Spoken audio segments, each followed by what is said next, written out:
Well, a very good evening, everybody. Welcome to the very first AK Racing broadcast here on Simple Racing Broadcast, where tonight we jump straight into the thick of the action with round 7 of the Gen3 Supercars Championship, coming to you, of course, from the iconic Brno circuit. My name is Jared Cole. Welcome along to everyone joining us for the first time, and if you're used to being around these parts, it's great to have you back with us once again.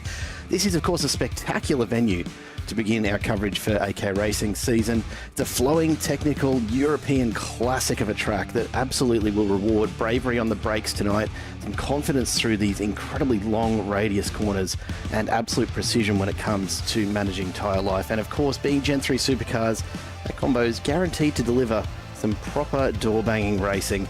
The season is already well underway and rivalries already established. A bit of momentum building for some of the top names here in the championship.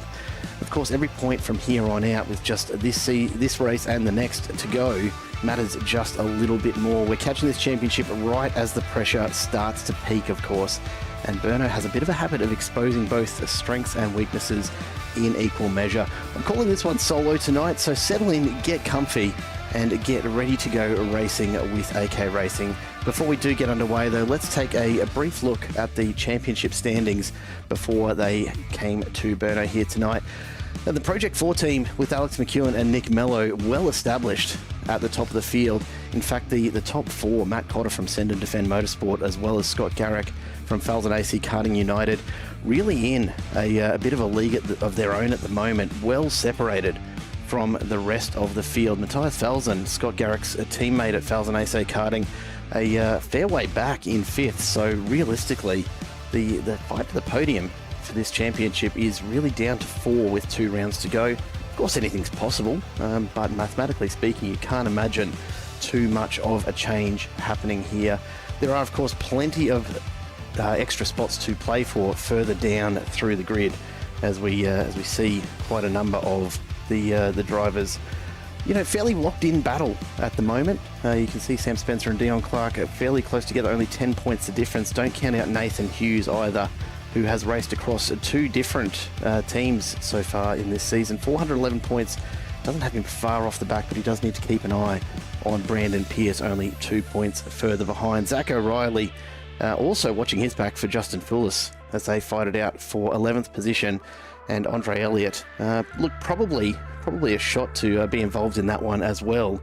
Dean Hanley and Lee Crowther will be fighting out the rest of the top 15. We are waiting on the last of qualifying to finish before we can jump into the race server for this evening. We'll go back and take another look at the conditions here at Brno, and absolutely beautiful racing conditions. 26 degrees the air temp, the track just a little warmer at 32 degrees, so should be able to get some heat into those tyres relatively quickly as racing gets underway. Clear skies, no clouds around, so not expecting any weather impacts.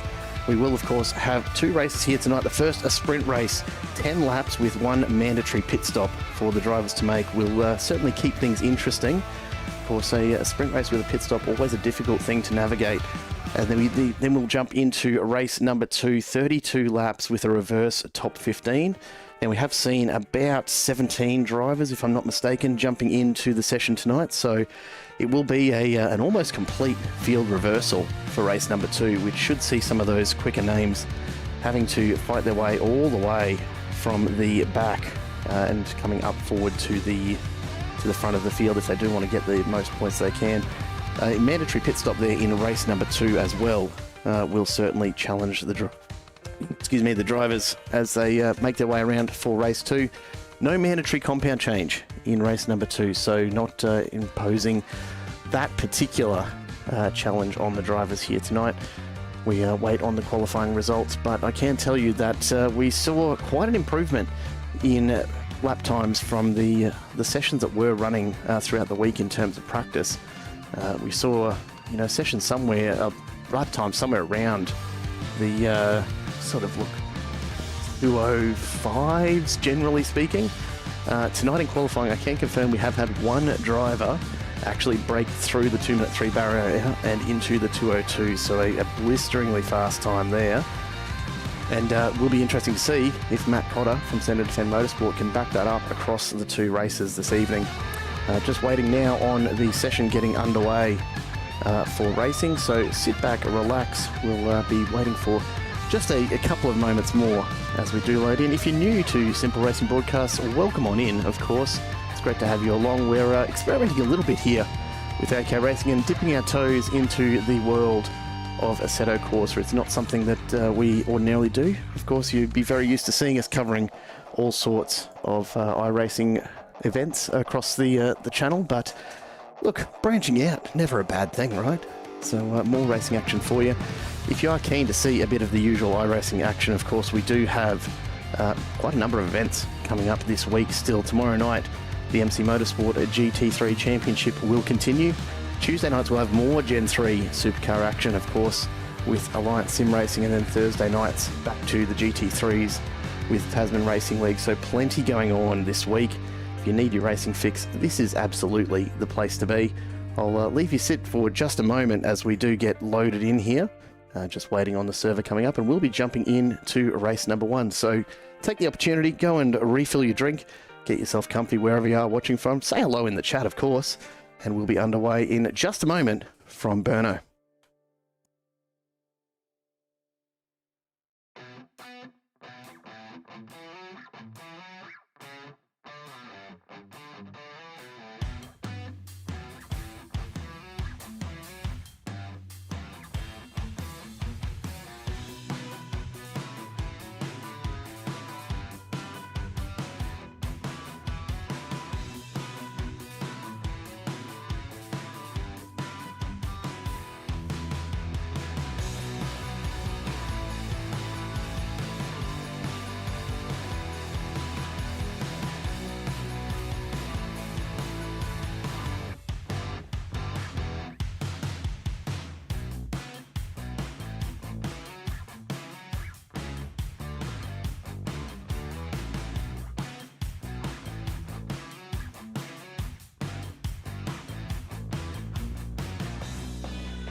Alrighty folks, hope you've got yourselves all well and truly sorted. We are just loading on in to the first race server here tonight.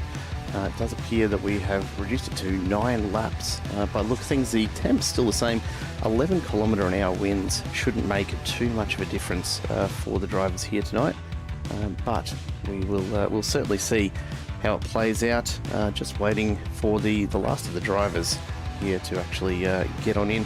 A nice mix as always of cars, but certainly the favourite seems to be, as always, the Mustang here this evening, and for good reason.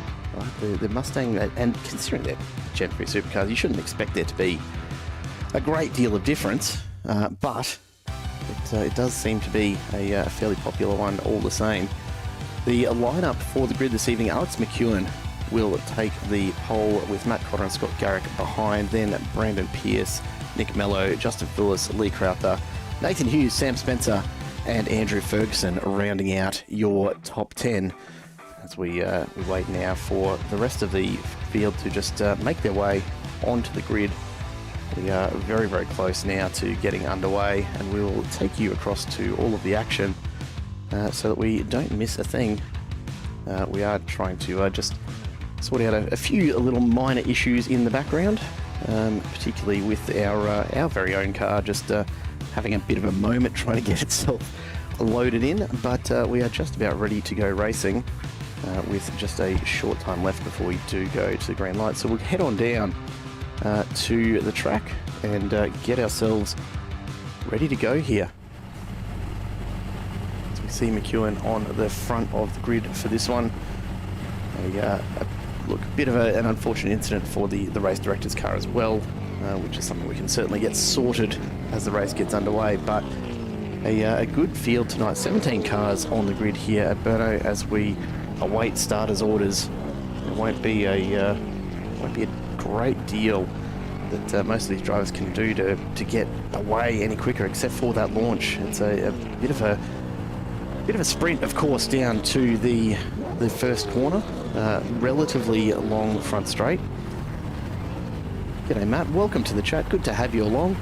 Yeah, always good fun. Gen 3 supercars, they're a challenge that a lot of people aren't quite so prepared to take on, just because of the very reactive nature of these cars. They absolutely do like to just bounce around a little bit, and certainly a difficult one to stay on top of. I'm not as familiar with the AK Racing Gen 3 model as I am, of course, the iRacing one, but if they're even remotely similar, I can only imagine that we're in for a good time here tonight as we get underway with race 1. Green flag with AK Racing, and we launch on down the main straight. Alex McEwen leads us away with Matt Cotter and Scott Garrick in hot pursuit. The rest of the field will, of course, be battling on the way down to turn 1 as we get underway. We're 3 wide immediately, and Nick Mello starts to make the move up the inside. He'll be all over the back of Scott Garrick's Super as they come on through all of the cars. Oh, a little bit of contact in the background there. It does look like Andrew Ferguson and Justin Phillips just coming together as Phillips tries to get himself up and running again. Thankfully, not too much damage done. We're side by side now, of course, with the Pepsi Max entry of Phillips looking pretty decent out there, honestly. All of the liveries on these cars are individual to each driver, and of course, more contact and a flow-on effect there as Toppins goes around as well. Lee Crowther finds himself off the back of the pack and will have to do a fair bit of work to catch up. Out in front, McEwen, Cotter and Garrick maintain the lead with Mello and Pierce right behind, though Matt Cotter absolutely in amongst it at the moment, as we see Alex McEwen really establishing himself out in front, and the clear air giving him all of the opportunity that he needs to stay ahead of this pack. The separation, though, not a great deal. As we come on around again, you can see the gap, of course, starting to open up behind the front sort of 2 or 3 cars, with a number of these drivers just starting to try and recover from the earlier incident. And worth calling out, Lee Crowther a long way back, so a lot of work to do. One of the great trademarks of Brno, of course, the elevation changes here, and it definitely keeps these drivers on their toes a little more than some of your more traditionally flat circuits. Stephen Warwick now tailing Benny Aspelin as we come back up the hill and around to the couple of last corners up and over this crest. You can see the braking markers starting as they approach the crest. It's a tricky one to get right because, of course, the weight transfer as you come back down the hill can upset that braking, but through they come and on to the second lap. Alex McEwen has maintained his spot. Matt Cotter unable to reel him in at the moment, but crosses the line, and we continue on. Stephen Warwick now starting to just fade away a little as Nick Toppins goes up the inside. A great move. Just a little late on the brakes and a little wide there from Warwick, although he's looking to come back again here if he does get even half a chance to do so. At the moment, Nick Toppins is going to go very wide defensive there from Aspelin up the inside. That's going to leave him very little room for error in braking. A bit of a wiggle there on the brakes. That sends Toppins wide, and all of a sudden Stephen Warwick has a bit of an opportunity up his sleeve. But he is closely followed as we head on back down. It's still slowed him all the way down. Justin Phillips has caught right back up to this group. A little bit of contact there. Warwick doing everything he can to pull that Camaro up. Just keeps it, all of those inside wheels on the track. Dips it into the grass and thankfully survives, with Phillips going on through without too much further issue. The big thing for all of that, of course, is Nick Toppins gets a bit of room to breathe again as he finds himself with just a little more space off the back. Alex McEwen out in front, meanwhile, extending his lead over Matt Cotter, who in turn has opened up a fairly significant gap to Scott Garrick behind. In fact, almost 2 seconds now as Garrick slides it out of that corner. He's pushing hard to try and hold Nick Mello at bay, who is himself under pressure from Brandon Pierce. These three all fairly close together. We'll go on board with Mello as we come back up towards the top of the hill, and you can see him starting to pull away from Brandon Pierce behind. Doesn't want to get Garrick too much room up ahead. It gives a great view of just how much these drivers are having to actually work the wheel here to keep on track and just keep these cars from sliding off the edges. It's easy to underestimate just how much these Gen3 supercars do shuffle around with a bit of load on the tyres. Nick Mello has a great run and closes the gap there. Massive oversteer correction, just keeping it on the track. That's going to drop him further back. You can see him working against it still as those outside tyres give up on him. Out into the grass following Scott Garrick. Matt Cotter's just set the fastest lap, so he's looking to make a move towards Alex McEwen.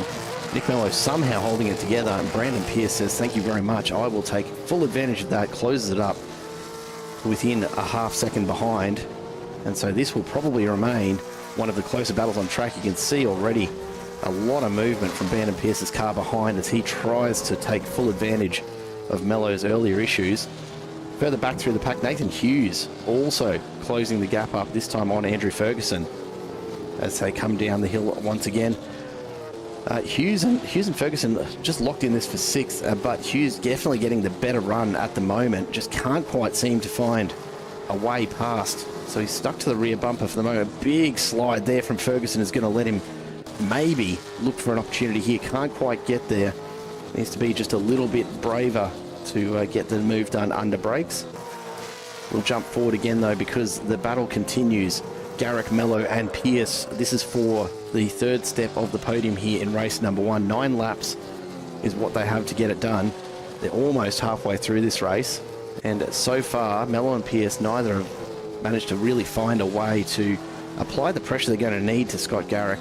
It's worth noting Matt Cotter set the fastest time, but Alex McEwen has responded and started to extend that lead out again even further, so coming up to 1.5 seconds. You can see him disappear over the crest in the distance, as does Cotter. Then the threesome here, Garrick, Mello and Pierce, come back over the top, trying to stay in touch, but really just battling it out with each other at the moment, and that is making the most of their time, is just trying to stay together as a group and not cost themselves any more to the couple up ahead. Matt Cotter's gap to Alex McEwen extends as McEwen sets the fastest lap, and a bit of a iffy sort of a moment there from Garrick, who we saw was very, very quick in earlier practice, but just seems to be struggling a little bit to put it together here. Now, bear in mind, we do have a mandatory pit stop that these drivers are going to have to come in for at some stage. So when we're going to see that will be the question. You'd have to expect that Garrick's going to keep this run going for as long as he can before he does come in, because as it stands, he's starting to get just a bit more space from Mello and Pierce behind. Meanwhile, Ferguson and Hughes are joined now by Sam Spencer and Benny Asplin, so this fight's starting to heat up as well. We're out to 4 cars in this group, and although they are a long way back from the front 5, 4 seconds, it's going to be tricky for them to make it up. A big moment there for Hughes as he oversteers on the way out of the corner, corrects it nicely. Sam Spencer tries to find an opportunity to make a move, can't quite get there, and in doing so, he's actually cost himself a little bit of time, with Benny Asplin just closing the gap behind him. That Supra not able to find the way through at the moment, but Spencer just almost a bit of a lifeline there, and that allows him to stay focused forward as Hughes rather tries to chase down Andrew Ferguson in the blue and orange Mustang just ahead. The gap up ahead to Scott Garrick, Nick Mallow and Brandon Pierce, meanwhile, hovering around 4 seconds from this group. And indeed, the trio we were looking at before, Garrick, Mallow and Pierce, all starting to just spread out a little bit here. So finding that they're reaching the limits of their pace, or at least in the limits of the tyre temps at the moment. Got to wonder if maybe as we... Oh, that's an awkward entry and contact there. Pierce and Mello come together. Nick Mello gets his pit entry all sorts of wrong. And Andrew Ferguson coming in behind him as well. Thankfully, not too much damage done by the look of things, but that could have been absolutely catastrophic, and I have no doubt that it will mean a pretty significant gap now for Mello. He's not going to gain any sort of advantage from looking for the undercut there. Out in front, Matt Cotter just maintaining that 1.7 second gap. Can't seem to reel in Alex McEwen any further than that, so he'll have to just be satisfied with sticking with him for the moment. Sam Spencer, on the other hand, all over the back of Nathan Hughes, so he'll just hold this for as long as he possibly can. He won't be thinking about coming into the pits unless he really has to. Nathan Hughes is really going to be the one that sets it off here, I think. As soon as we see him come into the pits, I suspect we'll see the next 2 or 3 cars probably follow him in. They know that they're too far back at the moment to really catch the likes of McEwen, Cotter or Garrick. But Nathan Hughes is going to have a real battle in his hand. There's 3 or 4 drivers behind him in Asplin, Toppins, Phyllis and Weisler, who are all... Look, they're all in a position where they could very well cause some real issues for these drivers. As we check on in. G'day, Scott. Good to have you in the chat, mate. And Buller. Yeah, looks definitely some nice liveries out there as well. Sam Spencer, he's throwing everything he can at the moment, just can't seem to find a way to get close enough as they get to these braking zones. Of course, the Gen 3 Supercars thrive as Spencer lights up the rear tyres out of that turn. They thrive on late braking, and you really do need to just be super brave. Of course, a little mistake like that from Nathan Hughes won't hurt Sam Spencer either. Benny Asplin in the Supra, meanwhile, he's been really, really composed back there. We haven't seen too many missteps, but he is struggling just a little to match the pace of the 2 Mustangs at the moment. Nick Toppins has fallen well off the back, and he'll be under pressure soon from Phyllis. Let's see how many of these guys do come in, and there it is from Sam Spencer. So he's heading into the pits. Nathan Hughes continues on, and the gap now opens all the way up to Benny Asplin. So he won't have any advantage from any kind of slipstream to keep up. He's going to have to put the foot down. And indeed, he's doing a reasonable job of it. He's still within a second at the moment, as we see a huge number of drivers coming into the pits behind. This is the thing to keep an eye on, is whether any of the earlier drivers that have pit in are going to get advantage from the undercut. I don't know that we'll see a great deal of it here on such a short race, but it is always a possibility. You can see a few of those names just changing around in your top 10 as people do get through their pit stops and get them done. Matt Cotter is out in front. Alex McEwen has come through the pits, and you can see him in the background there. So he's sitting in 4th after his pit stop. The real question will be, what can McEwen do to get ahead and stay ahead of Matt Cotter, who's yet to come through the pits? So we wait now just to see when that will happen. Now the pit stops unfortunately not showing up at the moment, which is an interesting one. Whether that's bit of a data error that we might have to try and figure out at the moment. But look, at this stage, we do know that Matt Cotter needs to come through the pits yet. Alex McEwen has a bit of work to do to catch back up, but at only 20 odd seconds behind, should be able to make up a fair bit of that when Cotter does come through. And you'd have to think Matt Cotter's thinking about it very soon. Only a few laps left in this first race for this evening. And he will want to push on as long as he can, but can't leave it too much longer than this before he does come through for that mandatory pit stop. Does mean, incidentally, as we look at the second race, Stephen Warwick at this point is well positioned to come out in front with the reverse grid. We see Matt Cotter coming now, so now keep your eyes on Alex McEwen to see where he ends up. Hughes and Asplin ahead will need to pit. They'll clear the way for Alex McEwen. He hasn't had too much to worry about with them up ahead at this stage. And it'll just be a question of whether or not they run through to the end here. And, oh, indeed, both of them coming in at once. So that'll be both of those two out of the way. Alex McEwen now will push on, and we'll wait to see where Matt Cotter comes out and just what the gap will be. And right there, so Cotter's actually had an absolute flyer of a pit stop. And Alex McEwen comes out in second, still a second behind. So he's going to have to really put in some time here. The gap back to Scott Garrick, absolutely massive, 10.5 seconds. Cotter and McEwen in an absolute league of their own here in this first race. Then Brandon Pierce and Nathan Hughes, 4th and 5th. Mello and Spencer, 6th and 7th. Nick Mello, though, will challenge Nathan Hughes as they go side by side off that main straight. And in fact, Nick Mello has gotten past Nathan Hughes, so a brilliant drive out of that corner has got him what he needs. Hughes has now got just a couple of laps to try and make this up if he can. Behind them, Spencer and Ferguson in a similar kind of battle. Only about a half second separating these two drivers. Nathan Hughes starting to really drop off the back of Nick Mello in front, so he's going to have to watch his rear view for Spencer and Ferguson rather, as they start to try and reel him in and pick up perhaps an extra spot each. Nathan Hughes just really struggling with pace after that pit stop. Sam Spencer, though, doing a brilliant job of defending against Ferguson, who's sliding that car all over the place. You can tell that he's pushing very, very hard to try and get the nose in front at one of these turns, but just cannot find a way through. This track is a very, very difficult one for a Gen 3 supercar to get a pass done. They need the hard braking zones. What they've got here at Brno is a whole lot of flowing corners. That does mean some very, very tough opportunities if you do want to get a pass done. Out in front, Alex McEwen has started to catch Matt Cotter, so the battle for the lead heating up as we reach the last couple of laps. A half second, not a lot up Matt Cotter's sleeve, but it might be enough if he can hold off McEwen. He's going to have to drive almost perfectly from here on. Let's go on board with Alex McEwen and keep an eye on that gap ahead. Still half a second now. But McEwen seems to be getting the better exit from these corners. He's picking up a little bit of distance through just about every turn. You can see Matt Cotter ahead just working the brakes, trying to keep in close to the apex as they flow through the first right-hander, then down this straight. McEwen up and over the ripple strip, down to 4/10 now. Watch for the braking. Up and over the hill. McEwen on the brakes, about the same point as Cotter, but just struggling a little more to keep the car lined up. Cotter, though, a bit of an overstep on the exit of that turn, and this is the opportunity that McEwen's been waiting for. Matt Cotter is now under all sorts of pressure within 4/10.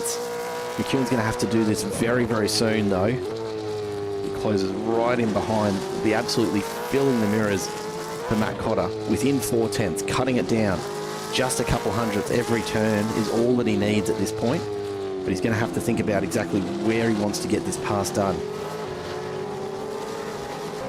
Take a look just a little bit further back in the pack as well. Keep an eye on your timing tower because Hughes and Spencer, not a lot in it, and Andrew Ferguson right there in that trio as well. But we will keep an eye on this one because McEwen's closed the gap even further. Every single turn, McEwen just a little bit later on the brakes is just eating away at the lead that Matt Cotter has held since the pit stops. Cotter seeming to find just a little bit of extra time on the exits, but each and every time McEwen loops back in. That's a mistake from McEwen, though. Dips the rear tyre out into the grass. It won't be much, but it'll be enough for Matt Cotter to just extend his lead a little further, and you can see it there, out to 6/10. Big slide. McEwen, he knows he's made an error here. He knows he's only going to have one more lap to try and get this sorted. Absolutely spot on, Matt. This is a fantastic battle and good to see it happening for the lead. These guys out in front, no one else even close to them at the moment, but absolutely turning it on for us here. What a great start to AK Racing's time here with Simple Racing Broadcast. They come down the main straight, and as we cross the line, this will be the final lap. One last chance for Alex McEwen to try something here if he wants to close it down on Matt Cotter. Still a half-second gap. He hasn't managed to make up too much more than that so far. And I don't know if he's going to get it done here. He's got it down to 4/10. Again, Cotter super composed out in front. Not looking like making too many errors at all. Alex McEwen with all of the work to do. And there it is. That might be just the moment he needed there. Cotter just a little bit wide on that exit. Allows McEwen to close it in. Now, what can he make of it? Another mistake. Cotter dips the tyres in. He's not going to get quite as much drive down this straight as he would have wanted. We're down to 2/10 now. Alex McEwen right on Matt Cotter's tail.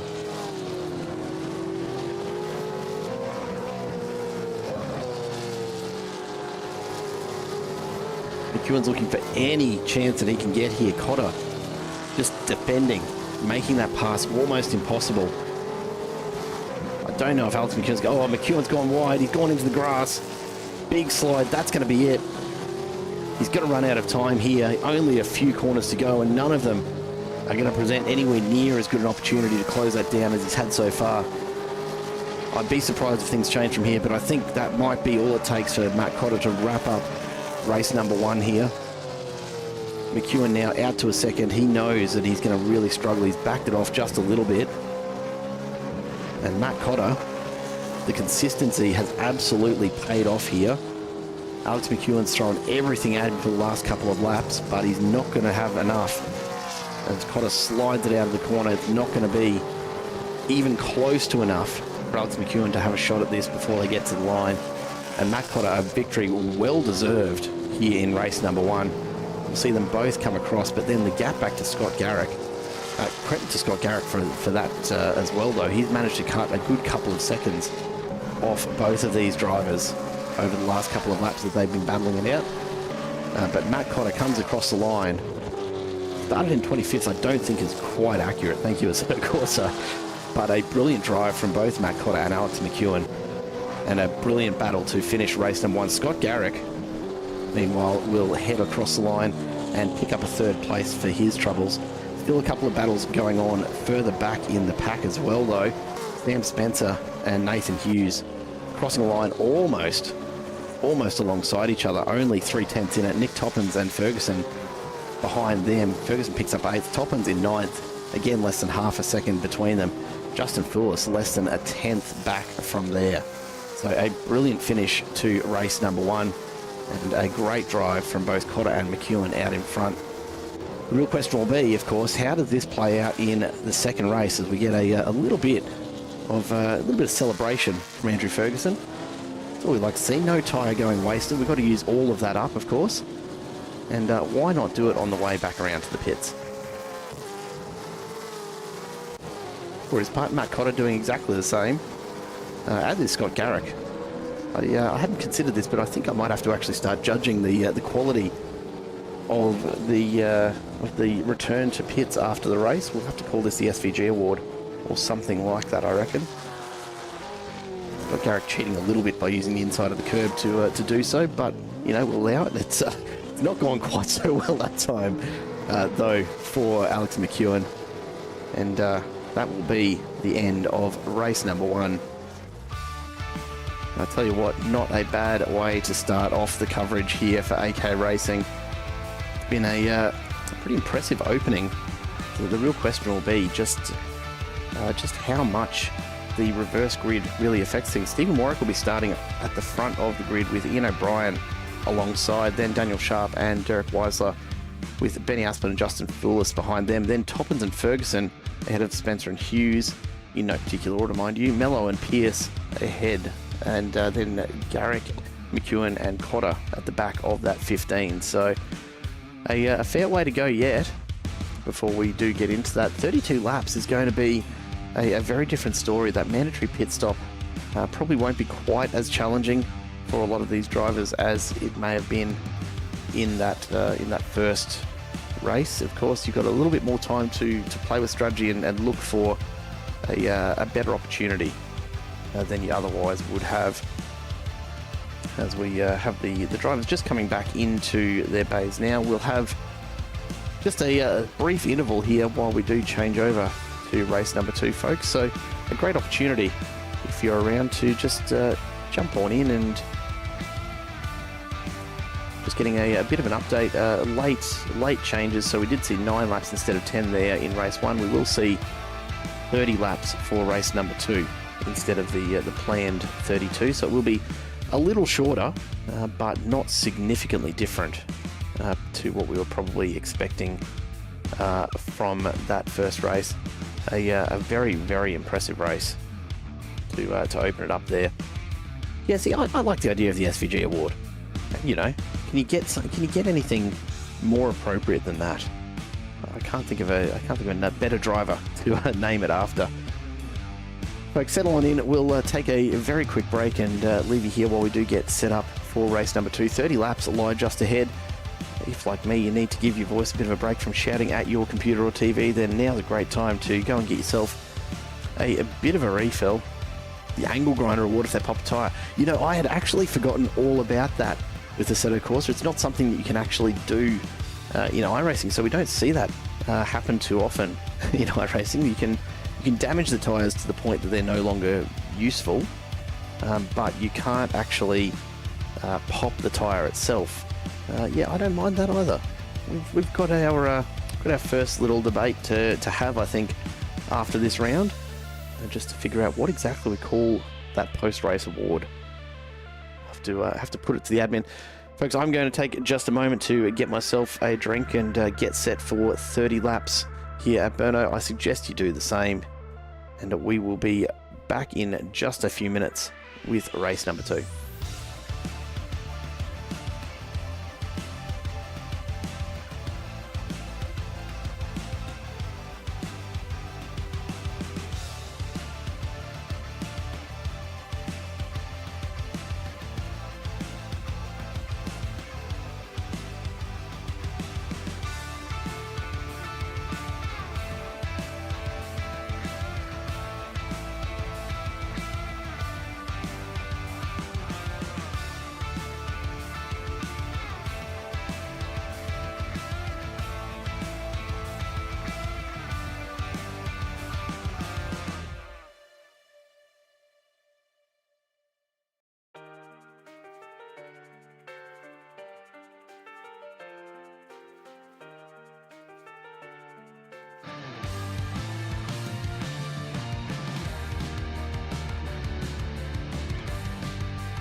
Welcome back, folks. I hope you've had the opportunity to go and get yourself a refill if required.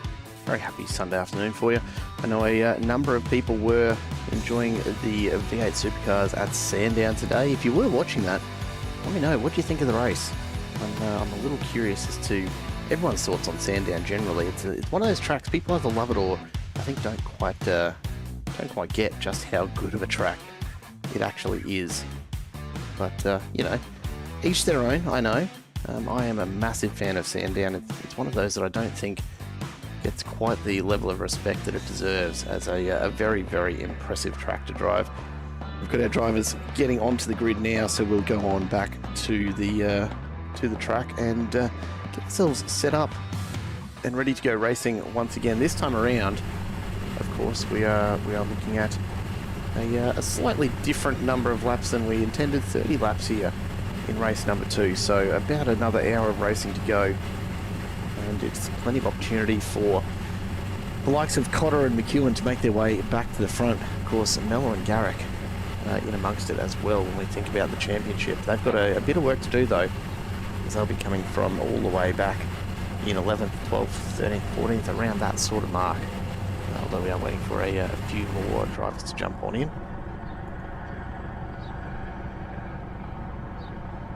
Well, it looks as though we've had a bit of an issue there, so give us a moment, folks, and we'll try and get this sorted once again.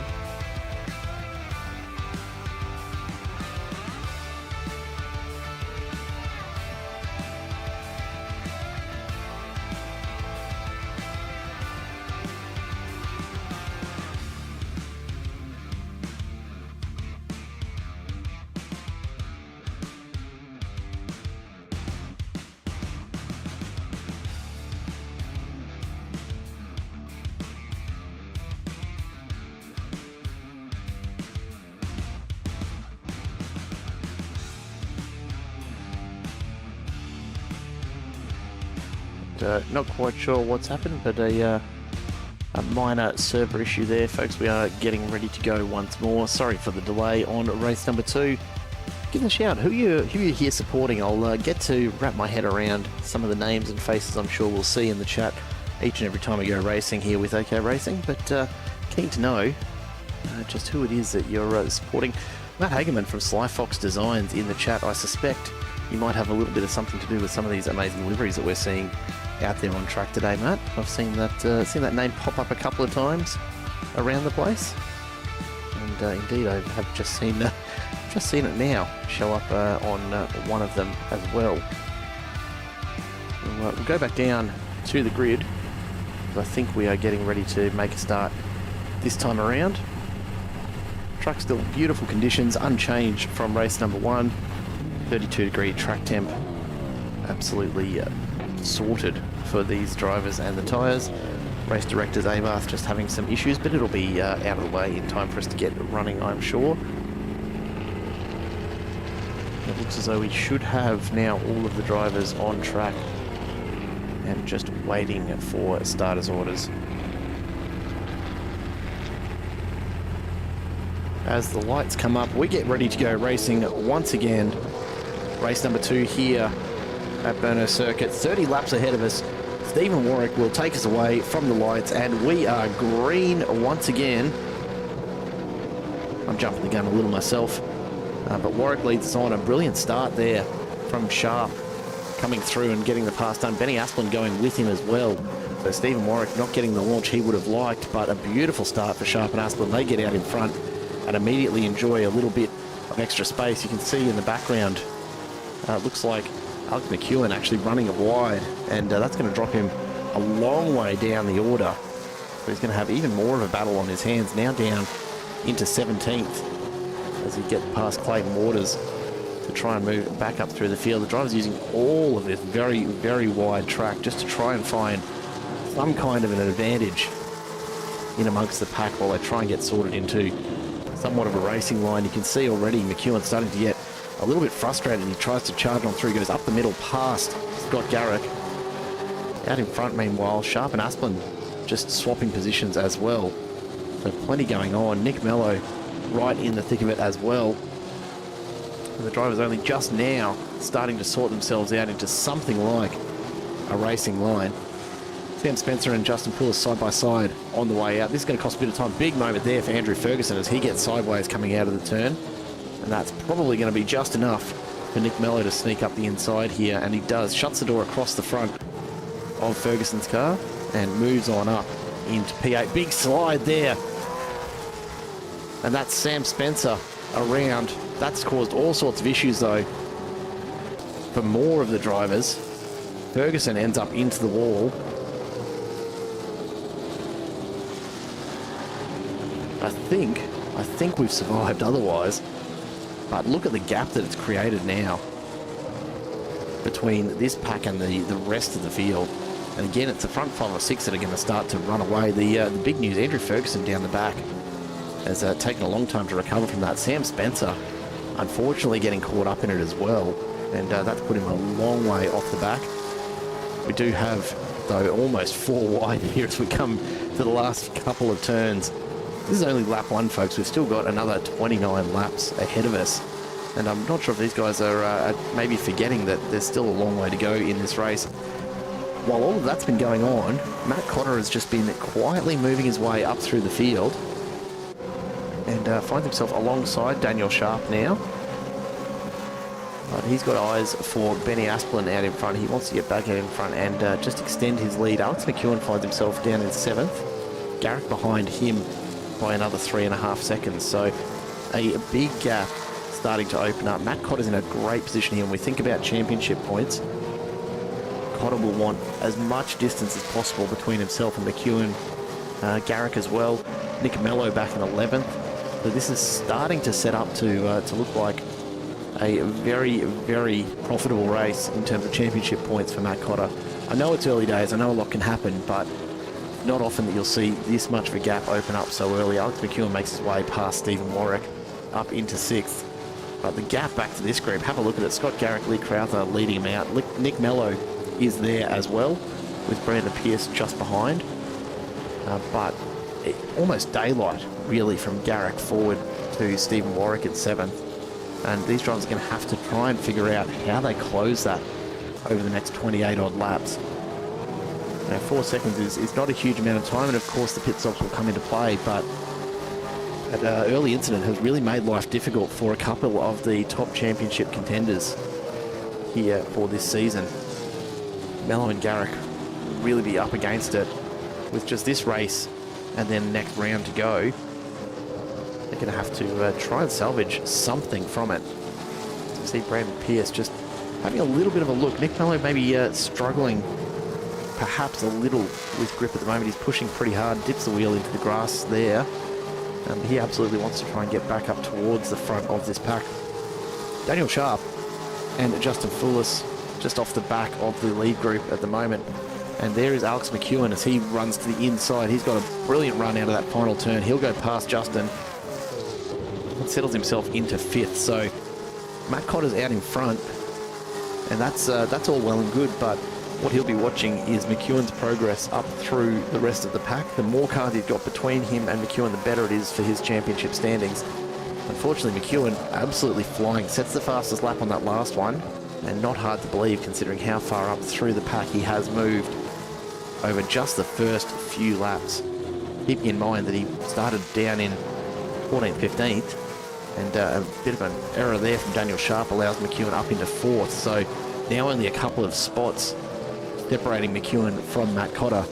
I suspect we're in for another battle pretty similar as Justin and Daniel fight it out for P5 and 6. Justin Poulos goes through but runs very, very wide on the exit. Maybe an opportunity here for Daniel Sharp to go over under as he pokes the nose of that Super up the inside. He's going to get it done. Can he get the drive out onto the straight? Can't quite get there, so opens this one up and tries again. Justin making it as difficult as he can to get the line that Sharp will be looking for to make this pass. And I think Sharp's just overcooked there, decides to back it off, and he'll set up and have another run at this perhaps a little later down the track. Alex McEwen, for his part, continues his charge up through the field, closing the gap now to Nick Toppins in third place. So he's almost got himself back on the podium on lap 3. This is going to be a pretty impressive run if McEwen keeps this sort of pace up. The only question will be, can he actually hold it all the way to the end of this race? Cotter's now extended his lead out in front to almost 3 seconds, and in fact creeps over that just a little now. Benny Asplin not able to keep with the pace of Matt Cotter in that Camaro at the moment. But yeah, look, a long way for McEwen to still close in, and he's going to have to do it with some clean air. Cotter sets the fastest lap. Does Alex McEwen respond here? No, still not quite as quick as Cotter on that one, but does pick up another spot. So goes past Toppins into turn 1, and now he'll look ahead to Benny Asplin's Supra. Toppins just trying to stick with him on the way up the hill. I don't know that he's going to have another crack at this. So I think once McEwen starts to get a bit of a roll on, he'll open this gap up pretty quickly. You can almost see the taillights for Cotter through each of these turns. Go on board now with McEwen as he starts the chase. 3.5 seconds the gap from Cotter to Asplin. And Cotter's going to want to manage this fairly carefully. He won't want to let that gap get too small, because all that's going to do is make it a little bit easier for McEwen to start to chase in. Oh, Matt Cotter's into the wall. Cotter is into the wall. He's overcooked it. And unfortunately, a big slide has put him in. And that's going to drop him all the way down. So, the chase is reversed now. From leading this race over the first 3 or 4 laps, Matt Cotter finds himself back into 6th and now chasing down Alex McEwen. And all of a sudden, McEwen in absolute prime position. We thought Cotter was making it look easy. Must have been right on the limit. And you can see him just shaking the car around, trying to clear a bit of debris off the tyres and just check if he's got the grip that he thought he had. Because he has just overstepped it. And now he's got a lot of work to do to just climb back up through it. Alex McEwen out front will look pretty happy for himself. He'll be regretting the fact that he doesn't get the battle he was probably expecting from Matt Cotter to make that pass, but still plenty of time left to do that. Now Benny Asplin leads this race. Question is, can he hold it for the remainder? It's going to be a big ask because McEwen has been very, very quick here today. As we take a look at some of the lap timings that we've seen across this one.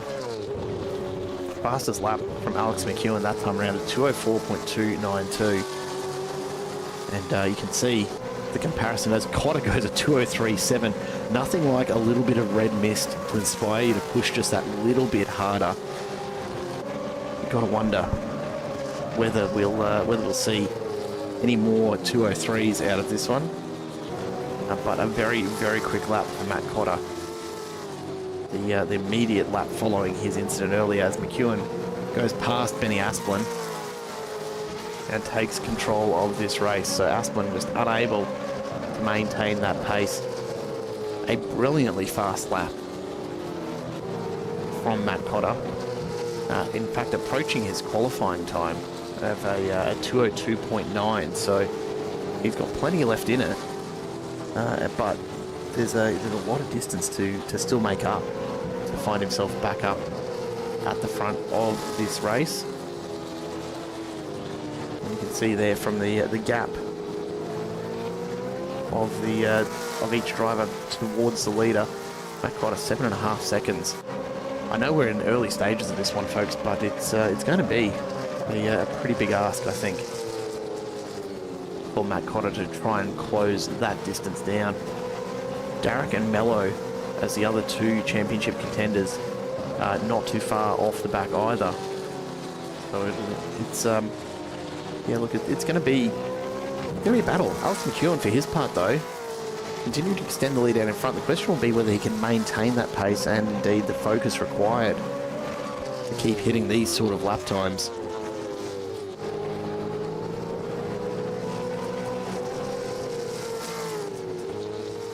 And a big slide there. McEwen, an interesting choice of pit entry, but that'll take him through and in for his mandatory pit stop. Nick Toppins goes through and will enjoy a bit of time out in front Now the question is, does Matt Cotter come in and follow the leader, as it were? Now it looks like he has, so only a few of these cars staying out on track. Toppins, Sharp and Garrick deciding to hold their pit stops over for just a little longer.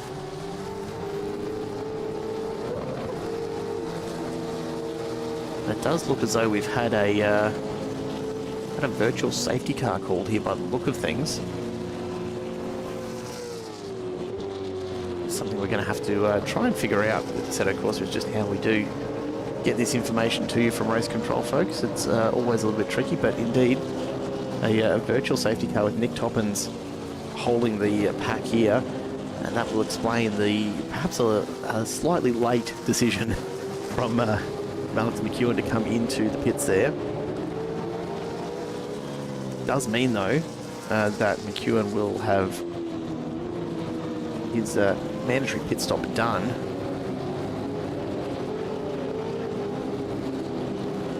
Unfortunately, the pit stop count's not actually coming through to us, so we'll have to just keep an eye on it manually, which might be a little bit tricky. What we can tell you is Toppins, Sharp and Garrick all stayed out. McEwen has been in for his stop, as has Matt Cotter.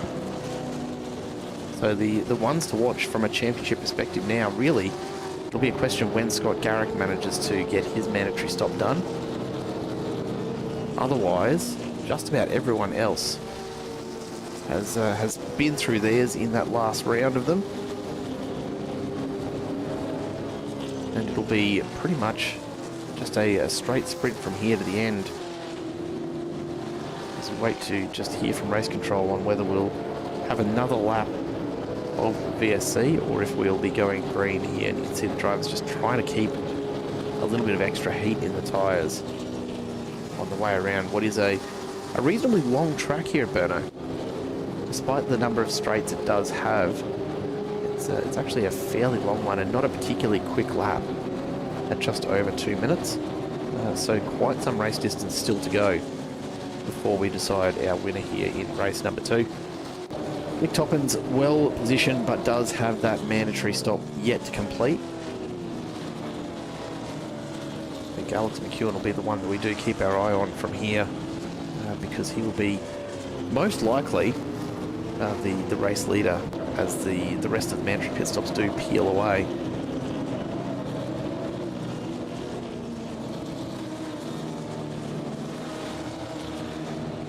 His teammate Nathan Hughes we watch now, so he's there to just help McEwen along on the restart.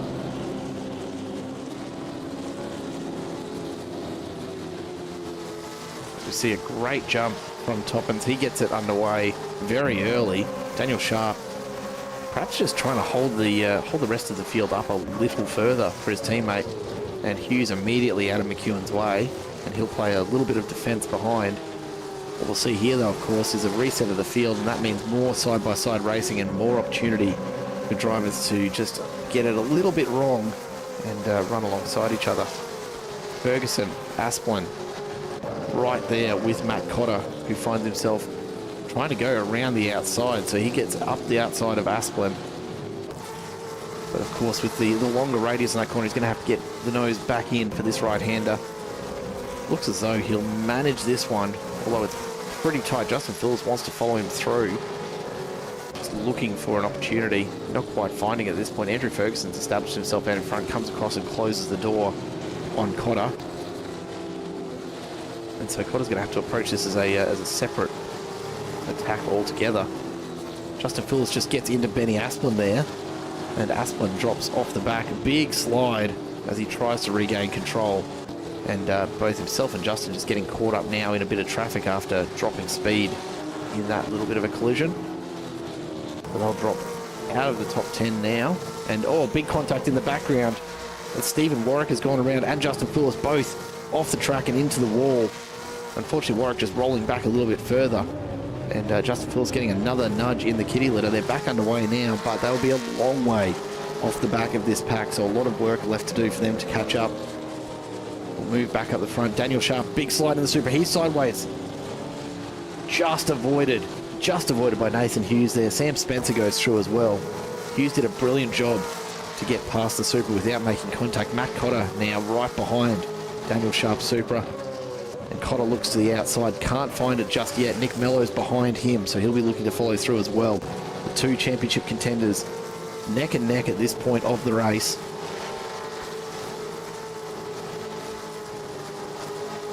So Andrew Ferguson has just a little bit of a sideways moment onto the main straight. We're going 3 wide into turn 1. Matt Cotter's up the inside. He'll get on the brakes late and take that spot. Sam Spencer stays with him, but only just. Daniel Sharp has the better run.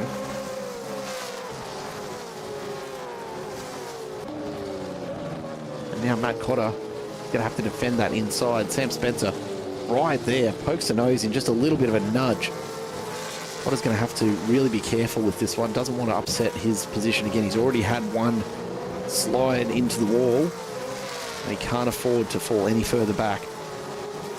Toppins and Garrick out in front. McEwen in third. Nathan Hughes 2.5 seconds further back. And then Matt Cotter right behind him in this little group. Hughes, Cotter, Spencer and Mello all tucked in together. Oh, big moment there for Sam Spencer. He's into the wall hard. Just a little bit of contact there.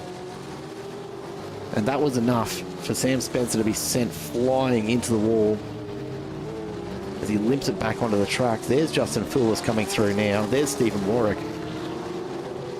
So you can see just how far back these drivers are falling when they do make contact. Taking them all the way down to effectively the back of the field. Ian O'Brien, the only driver further back than these three at the moment, I should say. Toppins, Garrick out in front. Alex McEwen, have a look at him go. He is absolutely flying up into third. He's already had his pit stop, remember, so he's not going to have to pull in at any point. Scott Garrick, he'll be looking at the gap now back to Hughes and Cotter and trying to decide what he's going to do about that mandatory stop that he missed out on with that virtual safety car a little earlier on. I can't see this working out well for Garrick. Just doing the numbers, 22 odd laps to go. He's going to spend, you'd have to think, at least about 30-40 seconds through the pit lane. And short of a pretty major incident, there's no way he's going to find that much extra space over this group here. And here comes Matt Cotter up the inside of Nathan Hughes on turn 1. Hughes gets good drive and the second part of that corner. A little bit of a wiggle there, so Cotter's going to get himself in front. Nick Mello is also along for the ride, so Cotter's got a couple of teammates to deal with and fend off here as he pokes his nose up in front, but that means that he is immediately behind McEwen. So from a championship perspective, this is exactly where he wants to be. Doesn't want any other drivers separating them. Minimise the damage to the points. And that VSC has made all the difference to Matt Cotter's race after going off the track earlier. Had it not been for that, I don't think we would have seen him anywhere near this quickly back up towards Alex McEwen. Hughes and Mello, though, not make it easy. They're not backing off at all. So although Cotter has gotten through, he's going to have to keep a pretty clean line if he wants to hold on to fourth. Hughes taking advantage of that misstep from Cotter as he bounced over the ripple strips. Lights the tyres up just a little. That's going to put a little bit of extra temp into the rear. So Hughes is going to have to be careful here that he doesn't slide it around too much. Going to struggle a little with rear traction until those temps get back under control. Hughes, Mello, Lee Crowther starting to reel them in now. Just been watching the progress there for our driver sitting in 7th at the moment. And with every lap that goes by, just taking another 10th here, another 10th there, until he can get onto the back of this group. So Cotter just starting to extend, but not finding huge amounts of time at the moment. Big moment there for Nathan Hughes. Gets the slide sideways. Going to have his teammate on his tail. Now this is an opportunity for Lee Crowther. We're going to be almost 3 wide as we come down to the braking zone. Crowther's on the very outside of the track here. He might have an opportunity to sneak up the inside of one of these two drivers. Whether he can get it done is a whole other question. And here he goes. Great drive out of the final turn. The two teammates get caught up behind each other. And Lee Crowther's going to be up the inside as we come down to turn 1. We're 3 wide into the braking zone. Hard on the brakes. 2 Mustangs, 1 Camaro. Only one is going to come out in front. And it looks like it'll be Lee Crowther. Nick Mello just can't hold that outside line. And you see Crowther push him back across the track as they come round on the exit. Side by side again. This time, Crowther will be on the outside. Starts to push in. Can't quite keep it on the track. Runs it wide. And unfortunately, all that great work wasted for Lee Crowther. He finds himself dropping right back and now defending against Andrew Ferguson and Brandon Pierce. It was a brilliant opportunity for Crowther. Unfortunately, just couldn't hold it together. And the moment passes him by. He'll have to get another run like that over the next 20-odd laps. Plenty of time still. Andrew Ferguson, a massive slide as he chases down Brandon Pierce. But Pierce far more composed in what is a very, very striking white and pearlescent livery. But I don't think we've had enough screen time off so far. It's a great looking car. I'm a massive fan of just simple colour schemes. You'll get to know that about me. That's a brilliant take on the monster logos and liveries that you see getting around on these Gen 3 supercars. Out in front, the trio, Toppins, Garrick and McEwen, all bunching up now.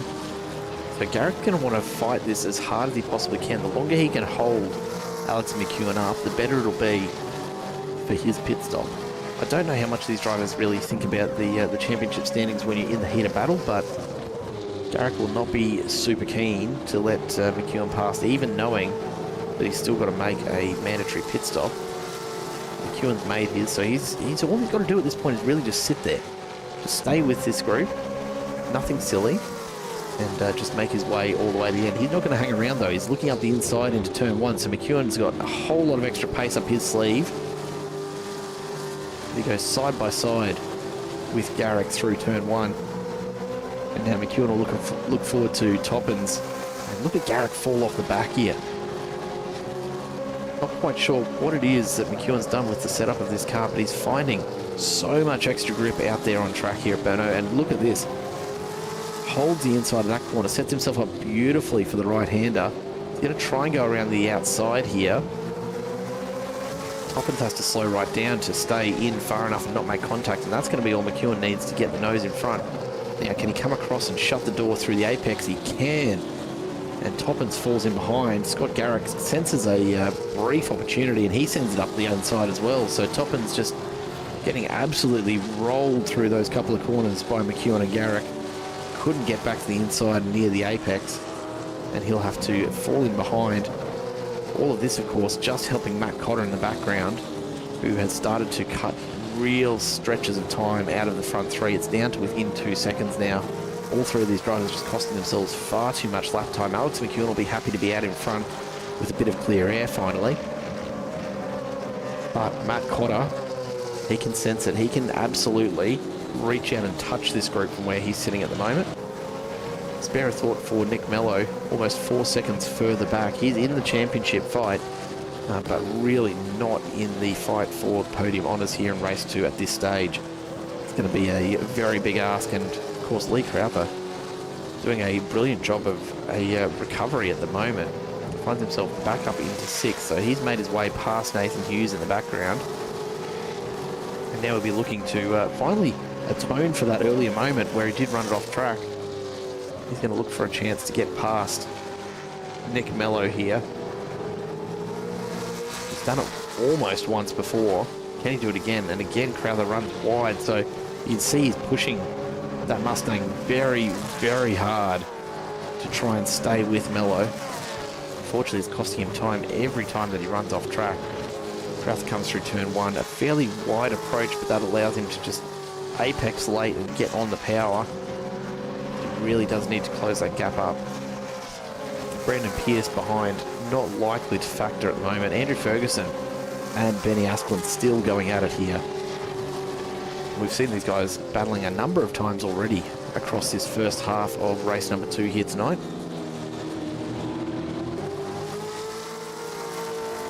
Asplund Supra, perhaps not quite getting the outright pace down the straights of the Mustang, but it's making up for it with that corner exit speed. Look at him come down the hill towards Ferguson, pokes the nose up the inside, just fills that mirror. As Ferguson thinking about defending. To his credit though, just very, very composed there for the Mustang. Bounces a little over that curb. That might be just the opportunity for Asplin to make a bit more of a move there, but he's had his own issues getting through that turn. The front end just getting a little bit squirrely for Asplin. He'll have to tuck back in and try another way at the moment. Ferguson has been pretty difficult to pass most of tonight from what we've seen so far. And of course, a big shout out to CMRT for providing us with our broadcast resources to bring you all of the coverage here tonight. Asplin now looks up the inside. They're side by side. Can he get the power down? He finds himself well set, but Ferguson just too quick up the hill. Absolutely destroyed the Supra climbing the hill. Whether that was a gear selection difference or not, I'm not sure, but Ferguson is pushing it, sliding it out of the turns there, straightens it up, straight back up the hill. Asplin, no answer at the moment. Whether he'll get another opportunity that good or not is anyone's guess. As Ultimate Human continues to lead race number 2 here with AK Racing. Only a couple of battles really at the moment with drivers close together on this fairly long circuit. The real one going on just behind this group though. Sam Spencer and Stephen Warwick are side by side out of the final turn. As we see behind them, Justin Phillips come into the pits. Stephen Warwick getting a great run out of that final turn. He's going to be on the inside here. He needs to get in front before the next turn or find himself back on the outside. Have a look at Sam Spencer holding that pace around the outside of this turn. Now, keen to hear from anyone in the chat who does have perhaps better knowledge of the Assetto Corsa model than I do. One of the things that is very, very clear about the Gen 3 tyres that we're used to seeing in iRacing is that they really don't like these long, extended, high-speed turns. It tends to really chew the tyres and have them falling off the pace very quickly. I'd love to know if that's accurately modelled here as well in Assetto Corsa. It does look like these drivers are starting to struggle a little bit with grip. You can see Warwick just having to make some mid-corner corrections to keep it somewhere near the racing line. It's starting to slide very, very easily as Warwick demonstrates there just how much these tyres heat up and start to just get out of their best temperature zone. He allows Sam Spencer back through, although certainly not in the traditional sense. He just had no way to stop him. But Warwick responds, sends it up the inside, and now Spencer finds himself having to just float to the outside of the track. He's going to have a better line, though, and a better run down this next straight. As we look just ahead, Asplin and Ferguson. Seriously, these guys battle it out every single lap, and it's not really helping at all. There we go, Andrew Ferguson finally overcooks it. We've seen it a couple of times. He's been stepping the rear end of that car out. Oh, very, very close to contact on the rejoin there. But just takes it a little bit further than he was able to control that time, and that spits him off into the wall. So Ferguson drops back through the field, and he'll have to start that climb back up once again. Finds himself in 11th for now. We'll jump forward, Nick Mello. Again, one of the championship contenders is just struggling a little bit with pace tonight here at Brno.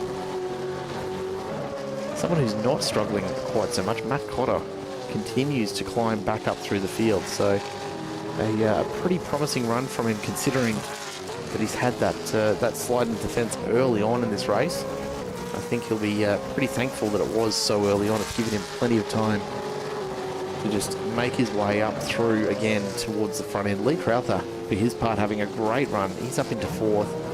Still a fair way forward though, 7 seconds the difference from Lee forward to Matt Cotter.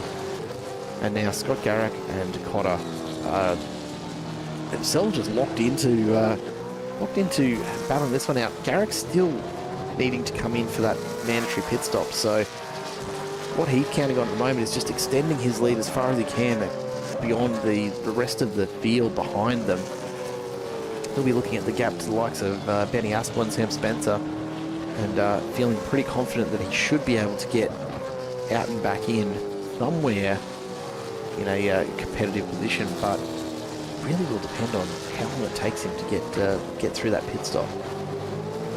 Can't see tonight being a particularly good points result for Garrick here in race 2.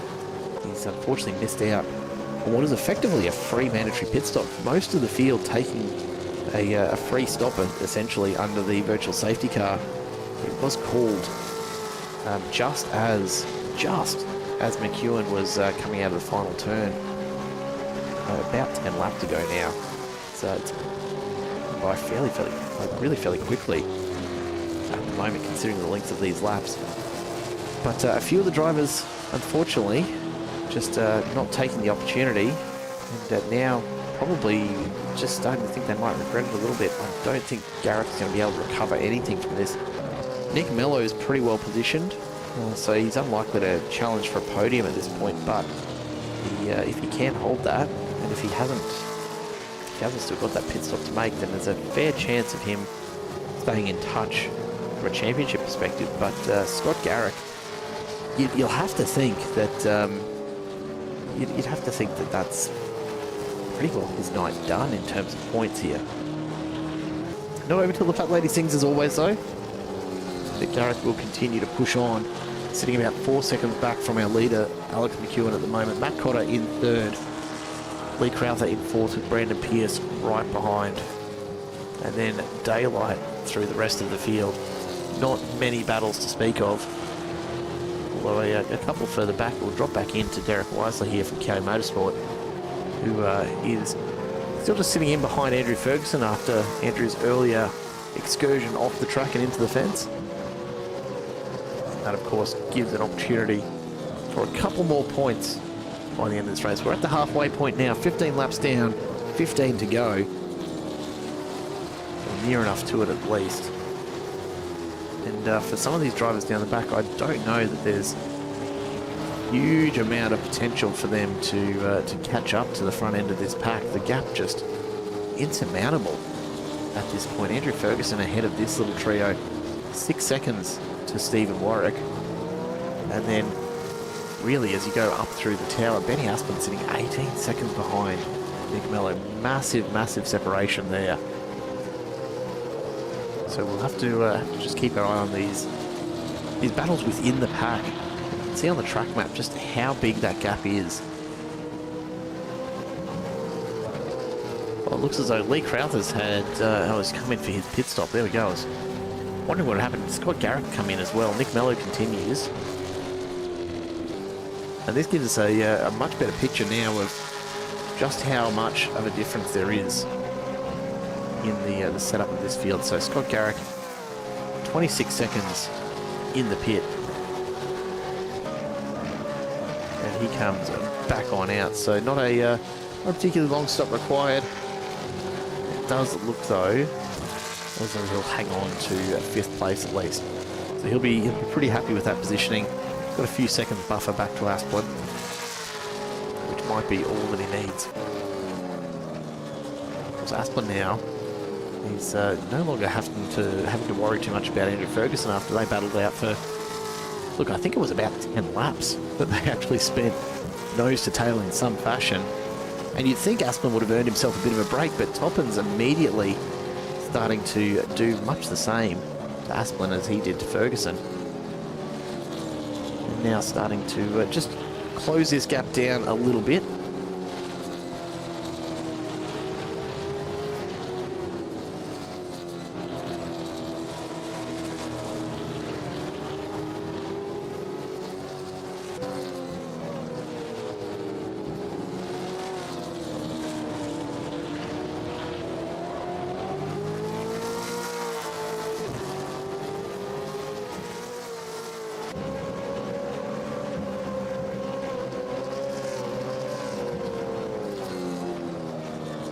In terms of championship results, Garrick won't be too disappointed with this. Brandon Pierce really the only driver between Mel and Garrick for him to worry about. And I don't think there'll be really too much difference between the 4 top contenders here tonight. Have a look at this though. Toppin's really starting to find a bit of pace here. The 2 Supras just coming together. Benny Hussman struggling with grip, struggling with pace, has lost a good couple hundredths through every turn. And that's given Asplin a real problem to worry about here. Toppins is charging down the main straight, getting it down to within 2/10. This is going to be a real challenge for Asplin to defend. Toppins, for his part, needs to just stay where he is, be calm and pick his time to make this pass. He looks up the inside here. He's got a bit of a run. You can see Asplin just stay towards the middle of the track to try and force that move. Toppins is going to have to bleed off a lot of speed to stay on the inside of the track here, and that'll just extend the time that Asplin does have out in front. But it does mean that Toppins has a better run into the next turn, and they're side by side as they come down the hill. Toppins heads all the way to the inside of the track just to make sure there's a bit of clearance there. But that is going to affect his mid-corner speed as well. These drivers getting very, very close on the way through the turns. Benny Asplin, though, I think this is going to be where he gives it up. It's taken a few corners.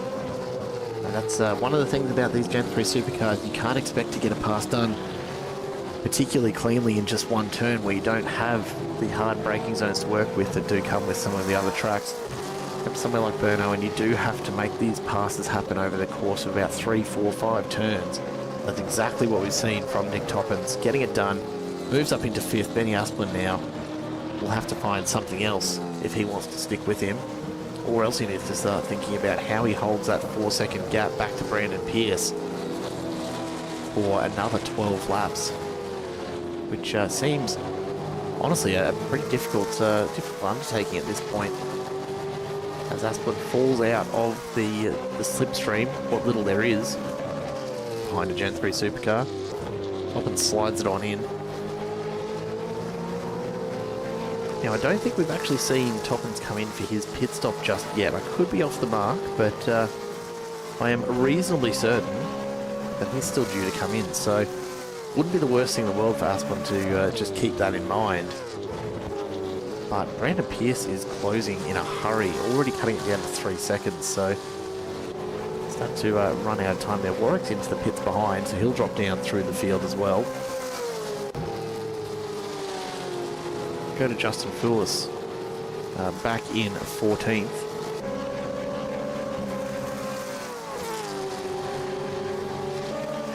Mustangs just seem to have a bit of extra pace down the main straights here at Brno. It seems to be, just about every lap we're looking at it, we've got a Mustang with some extra speed down towards turn 1. Justin getting it super sideways on the way out.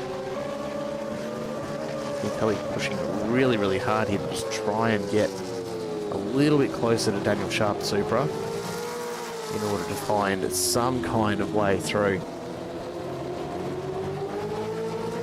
Again, on the power, gets the car turning under power, and that'll be enough to set him up on the inside. They come down the hill. I don't know if he's quite alongside, but he leaves the braking very, very late, wants to get it out in front. Can Sharp respond here? Or is Justin just a little bit too quick? It looks as though the Mustang's got the better of him. And sure enough, Justin Foulis goes through. Now he's just going to have to keep it lined up now. A little bit of tyre smoke on the way out, a little bit of wheel spin. They're still pushing pretty hard. A big, big dive. Looking for another run at it from Daniel Sharp, and he's made it stick. Comes back up the inside. They're going to be side by side again. That was a very, very bold move from Daniel Sharp, but it's paid off as he wanders back up the inside, takes the position back. Justin Foulis just caught out a little bit. I wasn't expecting Sharp to have a dive at that either, but he decided to sacrifice just a little bit of tyre life to do it. He's asked a lot of that rubber, and it's held together for the moment. A big, big oversteer. Justin Foulis, he really, really wants to get this pass back again. Let's go on board as we get up the hill towards the main straight once again. Flicks down through the gears into 3rd now, keeping the pace up there. And look at that, the oversteer correction on the way out. So he's pushing super, super hard on every exit. It's going to be costing him a little bit of tyre life, a little bit of wear on these tyres, a little bit of temperature going in every single turn when he does overcook like that. But have a look at it. Big slide, big overcorrection, just a little snap back the other way to try and keep it straight. Daniel Sharp, though, looking much more composed on track. I think that's what's keeping him in this battle at the moment. We'll run the times again. Alex McEwen out in front. Matt Cotter, 5.5, almost 6 seconds behind in second. Daylight, and then 18 seconds later, Nick Mello in third with 5 seconds back to Scott Garrick. So the front four are your top four championship contenders. And as this race starts to get closer to the final laps, I can't see there being too much contest between those front four, just too much distance. In the absence of a mistake from one of them, you'd have to think this is probably how they're going to finish up. The rest of the field will be battling for essentially what's left over. The one we're watching right now, definitely the closest happening out on track at the moment, but certainly not the only one where drivers are within sight of each other. Keep a close eye on that battle for fifth. Toppins, Pearson, Asplin, all just kind of in the same vicinity at the moment. But have a look at that track map. It tells the story tonight. Alex McEwen has just been way too quick for most of the field. Matt Cotter as well, just absolutely flying along.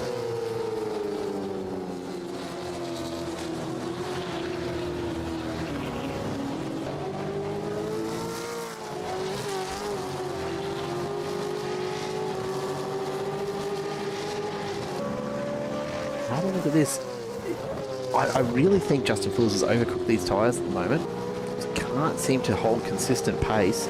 Daniel Sharp starting to open this back up again. We'll keep an eye on Mustang. Big moment again for Fields. He's pushing all the way to the edge of the track and then some. And it's costing him time every single time he does it. But look at the pace of that Mustang down the main straight. Still manages, despite the error, to close in just a little further. We'll jump forward. Alex McEwen comfortably out in front at the moment. And this is the way it looks when we compare the last 4 laps between McEwen and Cotter. Really nothing in it. A half second here. And a couple of laps where virtually no change at all.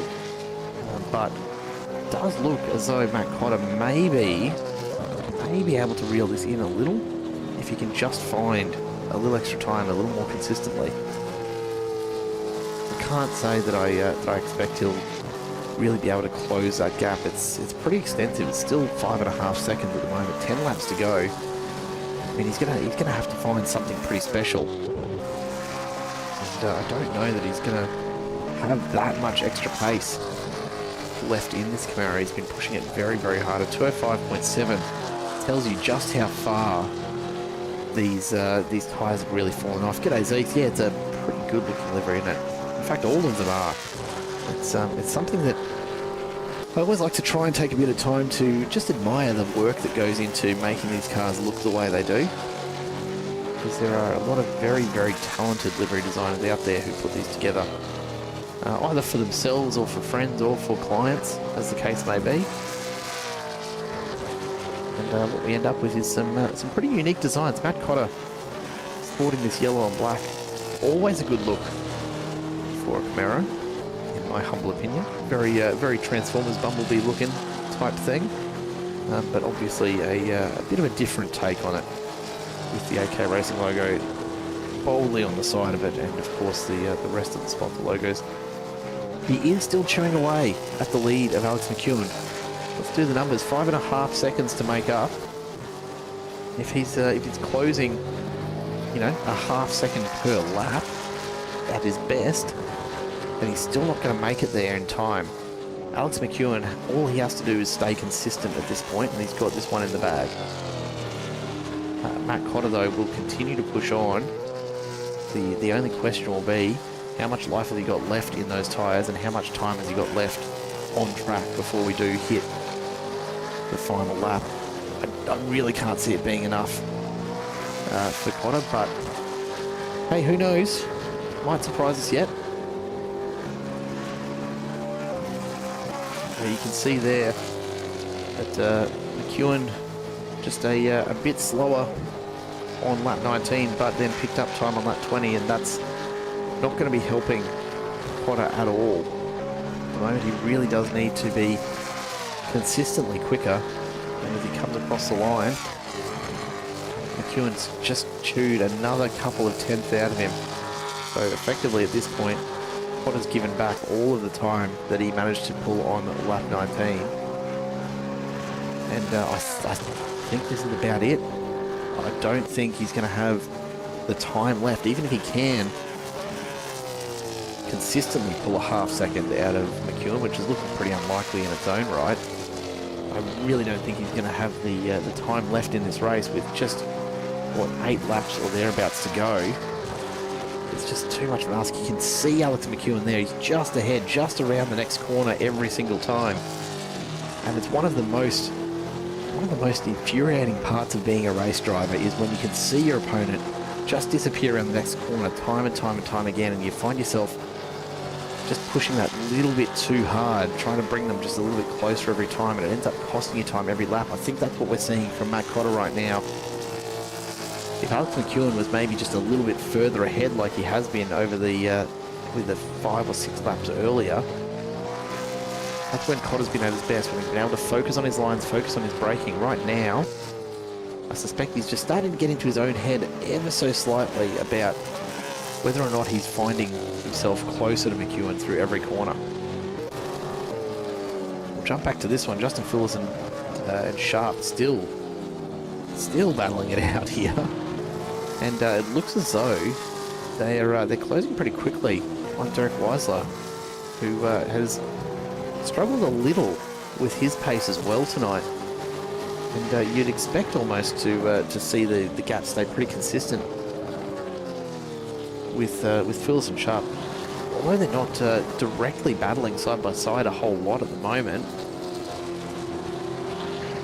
Being in the mirrors like this, you'd usually think that it'd be costing them a little bit of time. But if we do take a look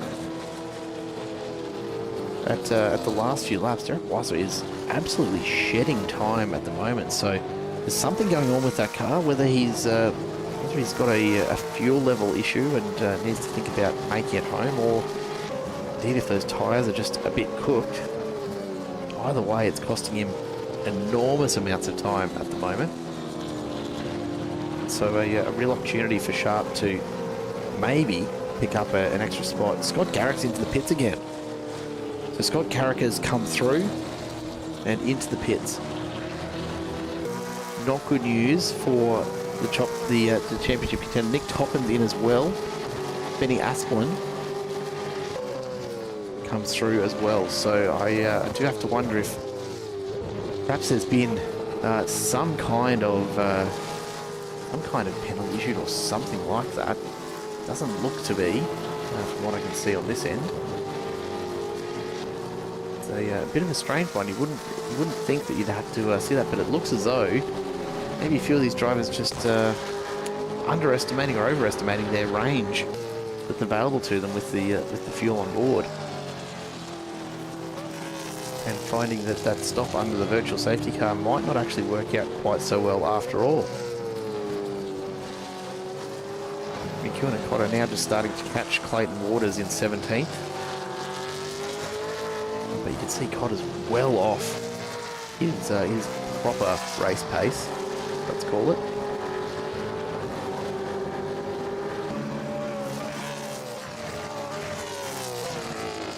His best lap here in race number 2, a 2:03.795. And right now, lapping just about a tenth slower than Alex McEwen. McEwen's into the pits, though. McEwen's into the pits, so what does this mean for Matt Cotter? Does that mean he's going to have to come through again? Is he going to have the fuel to make it home another 6 laps? It's a big ask. McEwen and Cotter both pitted at the same time under that VSC. But what does it mean for Matt Cotter? Is he going to be able to get in and out of those pits quickly enough to try and maintain some sort of lead here? McEwen's back out on track, 19 seconds to gap. I can't imagine that Matt Cotter's got all that much extra fuel on board. If he does, he's done a brilliant job of managing his fuel levels right throughout, and maybe that's what we've seen from Cotter being so far off his pace. A good 2 or 3 seconds off his best lap is a huge difference. So maybe a bit of fuel saving going on here. We'll just have to watch now as we get to the last 5 or so laps of this race. Has Cotter actually played a brilliant pit strategy here, or is he just about to come on in? Only time will tell. You'd have to think, though, given the number of pit stops that we've just seen, that most of these drivers are committed to making a second stop.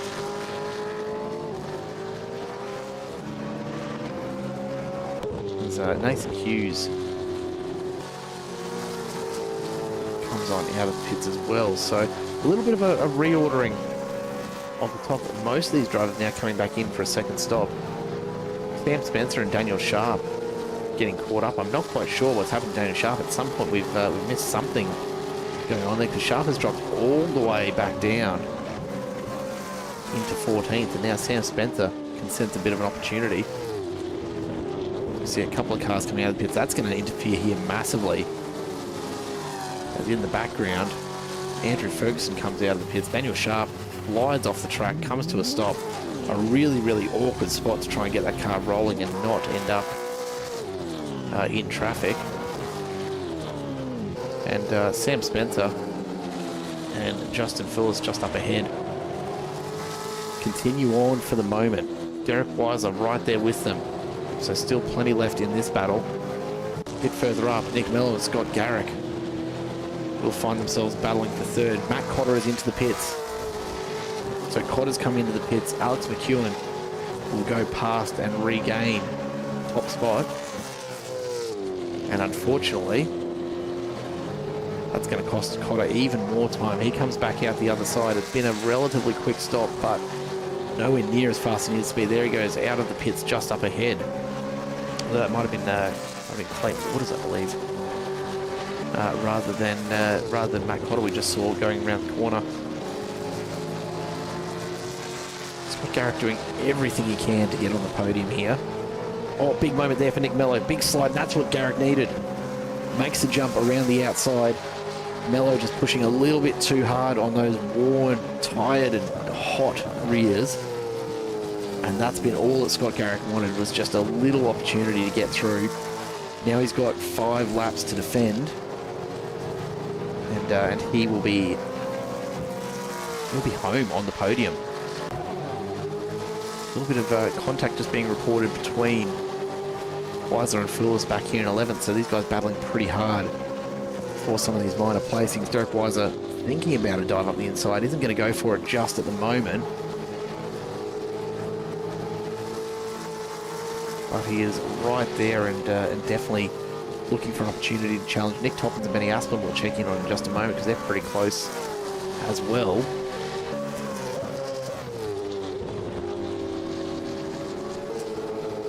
Question will be, can Alex McEwen keep up the sort of pace that he's running at the moment? He's out to almost 11 seconds over Matt Cotter. Justin Phillips dips the tyres into the grass again. Derek Weiser can't capitalise. Still a half second off the back. Not quite close enough to make a move just yet, but he will just continue to hold on to the back of that Pepsi Mac livery in the hope that the Mustang just loses a bit of pace here. Somewhere McEwen has just set a new fastest lap. He saved the best for the end of this race at 2:03.085. Is absolutely blisteringly fast.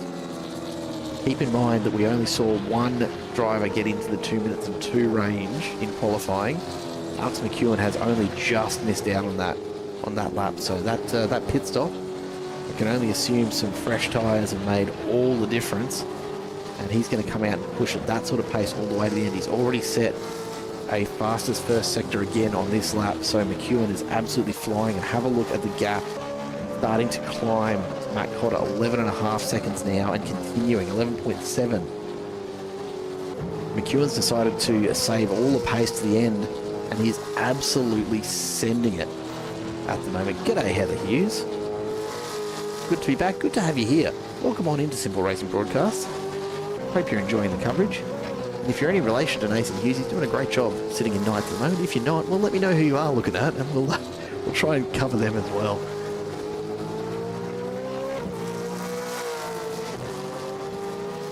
McEwen losing just a bit of pace through that second sector. The classic commentator's curse, isn't it? As soon as you start to watch somebody or talk about how quickly they're going, they all of a sudden lose all their composure. You can only assume that he's got this this broadcast playing somewhere next to him or something like that. So keep it up, Alex. Plenty of gap, mate. Don't push too hard. Only a few laps and you are walking away with the race to win. Well, Nick Toppins, he was closing a gap very quickly, but straight away loses it when he can't get it pulled up for the corner. Off into the kitty litter and gets rolling once again. And now maybe a last-minute opportunity for Nathan Hughes. Toppins struggling with the Supra. Hughes still almost 3 seconds behind. It's going to be a lot of work over just a few laps to close that sort of gap, but it's not impossible. Derek Weisler still not finding any extra pace that he can dip into at the moment. As much as he'd like to, I don't think he's going to find what he needs to actually get past Justin Phillips. He's had a couple of attempts at it over the last few laps, and he's gotten close, but not quite close enough to actually send it up the inside or around the outside of any of these turns for that matter. Look, no cursing your kid is not something I can promise. It's not something I'm trying to do. It just kind of happens, Heather. So I'll do my best though. Have a look at Sam Spencer now closing in on Steve Warwick. He wants to get back into the top 10. Been a pretty eventful race for some of these drivers. Steve Warwick's done a pretty impressive job to actually make it back up into the top 10 after some of the earlier crashes. And yeah, he looks to be in amongst it, but he's got a real challenge on his hands. Sam Spencer has found some kind of late pace here. As Warwick goes to defend the outside, Spencer dips to the inside. He's going to go under brakes here into the second to last turn. Goes a little early and then very, very wide from Warwick. I don't know if he's just out-braked himself there or not, but in either case, Sam Spencer goes through, and in the end, makes it look very, very easy. Steve Warwick being absolutely left in the dust as Spencer charges down the main straight towards turn 1. Alex McEwen out in front continues with the pace that we have been seeing from him. His last lap at 2:03.422, so not quite as fast as his best, but absolutely still up there. And although Matt Cotter has found a bit of pace, he ran his best lap last time around at 2:03.73. It's still not going to be enough to even begin to touch the gap that McEwen's opened up here. Just a few laps left, and this one will be all over for Alex McEwen. The only question will be what this does from a championship perspective. There we go, Matt Cotter gets into the 202s. He may not take the podium top step tonight, but what a brilliant lap that was, a 202.954. That is qualifying pace, ladies and gents. And to be able to do that on lap 27 of a 30-lap race just shows how incredibly hard Matt Cotter has pushed the whole way through this race. It hasn't played out for him quite as he'd hoped. Oh, Justin Phillips has come together with Derek Weisler in the background and finds himself well off the track. So it looks as though perhaps Weisler has just decided it was finally time to try and make the move. But Andrew Ferguson now involved as well, so not quite sure what we've missed in amongst that one, but all of a sudden Weisler has found his way through, and he'll continue to move up through the field. Andrew Ferguson, he's had a good race all the same, but not where he was probably expected to end up. Over the course of 30 laps, a pretty eventful one for Ferguson particularly. So we've seen him get involved in a number of incidents along the way.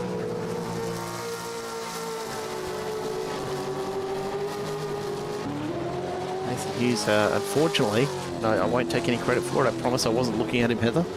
But he's had a bit of a moment there, and that has just opened that gap up to Nick Toppins. Thankfully, it looks to be pretty well sorted for a 9th place finish at the moment. Plenty of distance back to Sam Spencer. 20 seconds the difference at the moment, so not in any massive danger if he can just hold it together for another couple of laps. as Alex McEwen comes back around to start lap 29. He'll get the white flag next time around, and it'll come as some relief to him, I'm sure. He's been out in front for a while, but he's had to push really, really hard right throughout. Hasn't been able to lift off much at all.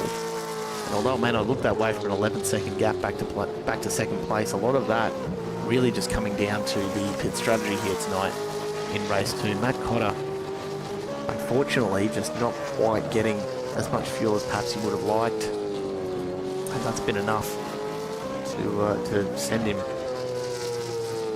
a lot further back than we saw him for most of the opening 2/3 of this race. Both McEwen and Cotter right in amongst it at various points as Alex McEwen just puts the foot down extra hard. I can't think he's celebrating already. He's still got way too far to go. Maybe just an example of just where those tyres are at the moment. Not a lot of life left in them at this point of the race, but hopefully saving a little bit more for the end. Let's get a bit of a poll going, a bit of a straw poll. Are we going with the SVG award? Is that what we're officially calling it for best drifting in the post-race cool-down lap? In any case, Alex McEwen's going to have himself plenty of time to get some practice in if he keeps us up. Matt Cotter is coming hard and fast at him. Just chewing a couple of tenths off in that last sector. He's down to 10.5, but I think McEwen, just realising how much of a gap he's got here, is going to want to really just take it easy, make sure he doesn't do anything silly at this late stage. Jump back to Aspelin, who's probably the only one left at this point with any opportunity to pick up another spot. Perhaps Andrew Ferguson back in 13th with Derek Weisler might be another, but Aspelin can see Lee Crowther up ahead. I don't think Crowther's going to give this one up over the remaining lap, and I'll call it a lap and a half or so for these guys.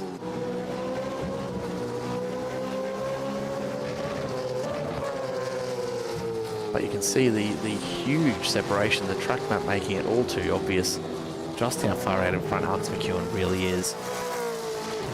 Matt Cotter, for his part, a brilliant race tonight. Just hasn't played out the way that he probably wanted to. But he can take some solace in the fact that he's well ahead of Scott Garrick and Nick Mello. So this will end up with a decent points haul for him, and hopefully maybe an extra spot taken in the championship standings with just the one round left to go next time around. Of course, for those of you playing along at home, we do have another round to go in this season before we look forward to the season next year. We've got Adelaide coming up as the final round here for season 2. It'll be the 7th of December, so mark your calendars. We will, of course, post it up on the scheduled streams for Simple Racing broadcasts a little bit closer to the time. But for now, we focus on this final lap here at Brno, and what a drive it's been for this man here. Alex McEwen has really just led this all the way, and despite the pit strategies perhaps being a little less than ideal, it's been a massive race. As he begins the celebration on the way down the main straight, slides it back and forth, almost kissing the pit wall in front of his crew. A brilliant win for Alex McEwen, and can't take anything at all away from him there. Matt Cotter crosses the line in second, and then the daylight back to Scott Garrick in third. Daniel Sharp finishing a lap down in the end. So we'll still stay on the tower in that third place as the third to cross the line, but Scott Garrick will come home in at third place there as this all starts to work itself out a bit. So the championship should remain largely unchanged. The same four will be leading this one home. Nick Mello comes across the line. Matt Cotter just overcooks it a little bit, I think, on the celebratory efforts. Alex McEwen will bring it back around to the pits. A massive drive across 30 laps to finish what actually ended up being more like about 10 seconds or so ahead in the end. And certainly the result that he would have been chasing at this stage of the championship. Nick Toppins coming across the line, looks like he got oh so close, taking it from Lee Crowther, just a 10th in it in the end. And the last of the battles on track at the moment, this one here, Weiser and Ferguson still going at it. You can see just ahead Stephen Warwick, who looks set to come home relatively comfortably in 14th, but can Ferguson pick up a last-minute spot? He's going to try and push all the way in. You can see him working the wheel just to try and extract an extra couple of Ks now. I don't think he's going to have enough in the tank in the end, and so Weiser will cross ahead of him as Ferguson just sends it all the way to the end. Alex McEwen, though, a brilliant drive and absolutely a well-deserved win for him here tonight as he brings it back onto the main straight. And this is what we like to see. A little bit of celebration at the end of a race is absolutely what we're here for. So Alex McEwen will very rightly use up the rest of his tyres before he does go back into the pits. Been a great night of racing for him here, and indeed for the entire field. Matt Cotter coming home in second, can't be too upset with it either, I'm sure. But a great way to cap off what has been a very good night of racing for Alex McEwen as the rest of the field gets to watch this happen as they come through.